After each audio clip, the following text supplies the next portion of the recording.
To the Glen Show, where it's all about health. In this segment, we will take questions from the audience, from health seekers. And the first question I'm going to throw to Nicole. Oh. I have a question from Tony. Where do babies come from?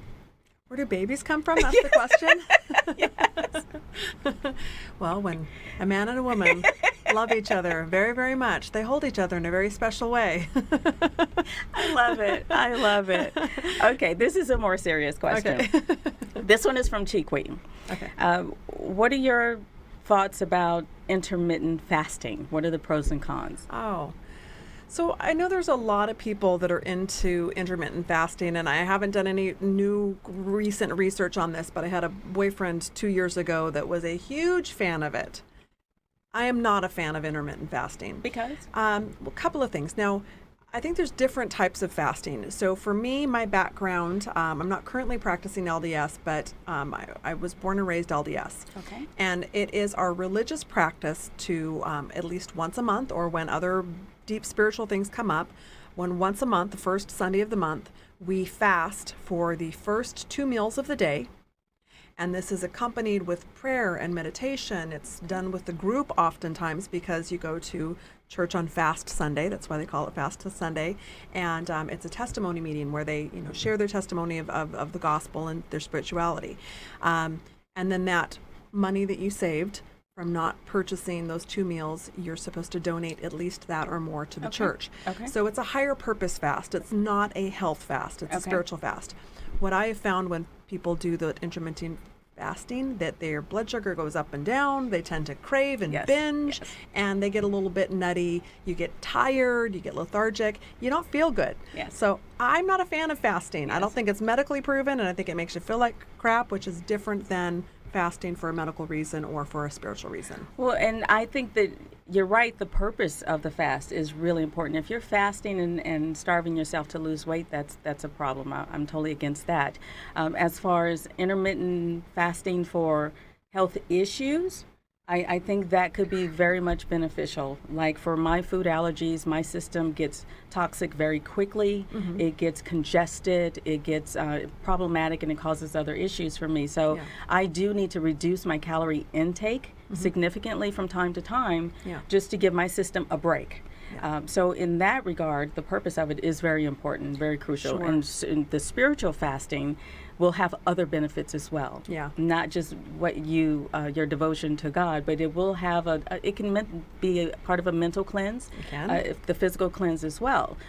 To lose pounds, I don't think it's a good idea. And as Nicole also mentioned, when you don't have food and the glucose you need. I know sugar is a bad word these days. However, we do need a certain amount of sugar to function. Yes. Your body needs energy. Your mind needs energy. Your heart needs energy.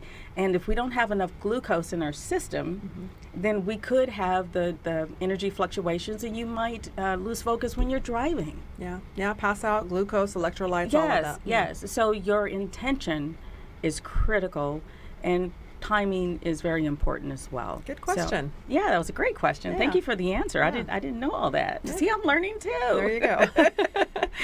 Another question comes from Tony. And she wants to know how to combat extreme stress. And the short answer is with extreme relaxation.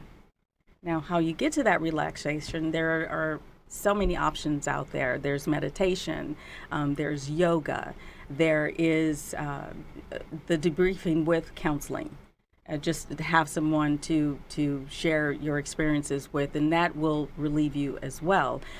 Activity is really important with stress because it burns off that excess energy, and it creates the endorphins that make you feel good. Yeah. So it's a physiological issue as well.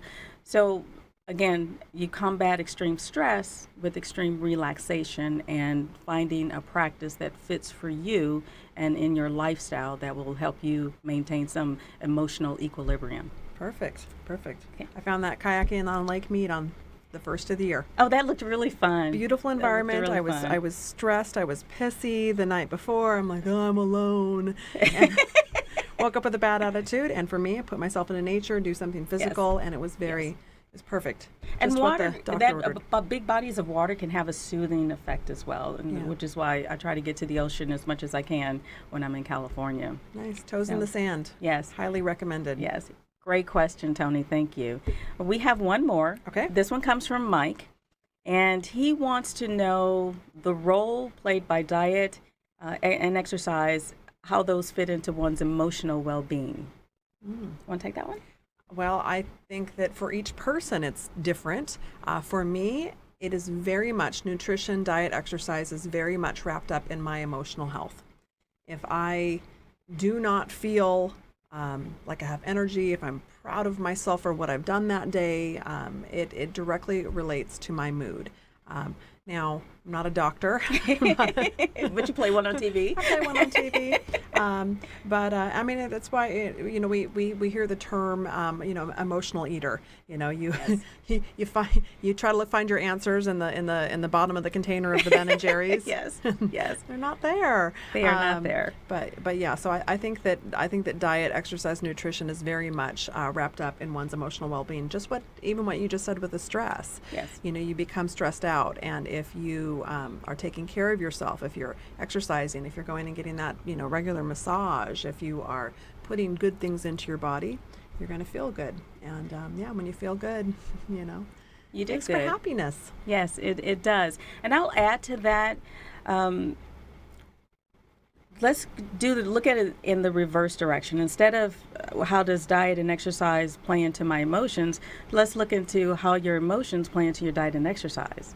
So flip the script a little bit and identify what you do when you're angry, what you do when you're sad, and what choices do you make when you're happy or feeling joyful. You probably make healthier choices when you're feeling good and exuberant than you do when you feel depressed or upset because someone didn't call you back. So how you feel, actually, your emotional experiences lead to your choices. So when you find yourself at that point of making a choice that you're not proud of, back it up to see what you were feeling, what you were experiencing emotionally, and then take it from there, because that'll be your guide to lead you to different, more productive, more constructive, more loving choices for yourself. I love it. I would like to make a choice to order your book because I love what you're saying about all of this. How does one do that? You can go to the website, livingintotalhealth.com, and order the book. And right now I'm offering free shipping, and every book will be signed before it ships. So go to livingintotalhealth.com and order your book. It's got to be good luck for the new year. A signature Absolutely. from Glen Alex, your fingers and your signature on it.